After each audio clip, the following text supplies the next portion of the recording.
कल्याण पूर्व और पश्चिम तथा उल्लासनगर को जोड़ने वाला वाल्धुनी उड़ान पुल 20 दिसंबर 2025 से अगले 20 दिनों तक बंद रहेगा। इस दौरान पुल का सीमेंटीकरण और बेयरिंग रिप्लेसमेंट एक्सपांशन जॉइंट का काम किया जाएगा। यह काम 20 दिसंबर की रात से शुरू होकर 10 जनवरी 2026 तक चलेगा। ऐसी जानकारी यातायात विभाग एसीपी किरण बालवडकर ने एक वीडियो से साझा की। एसीपी ने पुल के मरम्मत काम के दौरान यात्रियों और वाहन चालकों को वैकल्पिक मार्गों का उपयोग करने की अपील की है। कल्याण वाहतूक विभागातील वाल्धुनी ब्रिज या ठिकाणी सदर ब्रिजचे काम होणार आहे। त्या कामानिमित्त माननीय DCP सर वाहतूक विभाग ठाणे शहर यांनी आदेश काढलेले आहेत। 20 डिसेंबर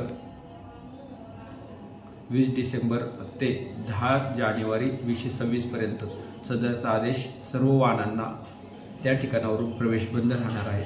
त्या कालावधीमध्ये वाहन चालकांना 3 ठिकाणी बंद करण्यात आलेले आहेत। त्याचे डायव्हर्शन देखील देण्यात आलेले आहे।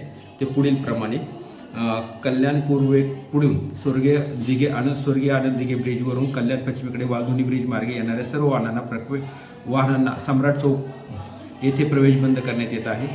सदरच्या वाहनांना पर्यायी मार्ग सदरची वाहने सम्राट चौक येथे उजवीकडे वळण घेऊन शांतीनगर उल्हासनगर मार्गे इच्छितस्थळी जातील। दुसरा प्रवेश मार्ग बंद आहे। उल्हासनगर शहरातून सम्राट चौक वाल्धुनी ब्रिजवरून कल्याण पश्चिमेकडे येणाऱ्या सर्व प्रकारच्या वाहनांना सम्राट चौक येथे प्रवेश बंद करण्यात आलेला आहे। सदरची वाहने सम्राट चौक येथे डावीकडे वळण घेऊन स्वर्गीय आनंद दिघे ब्रिजवरून इच्छितस्थळी जातील। तिसरा आहे कल्याण पश्चिम वाल्धुनी ब्रिजवरून सम्राट चौक उल्हासनगर व स्वर्गीय आनंद दिघे ब्रिजवरून कल्याण पूर्वेकडे जाणाऱ्या सर्व वाहनांना सुभाष चौक येथे प्रवेश बंद करण्यात आलेला आहे।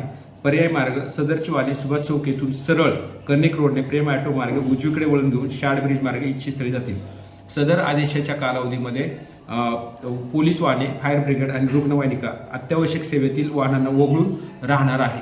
सदर ब्रिजचे काम करत असताना सर्व वाहन चालकांना व पादचाऱ्यांना विनंती करण्यात येते की सदर कालावधीमध्ये आपण पर्यायी मार्गाचा वापर करावा व कामास सहकार्य करावं ही सर्वांना आव्हान करण्यात येत आहे। जय हिंद, जय महाराष्ट्र।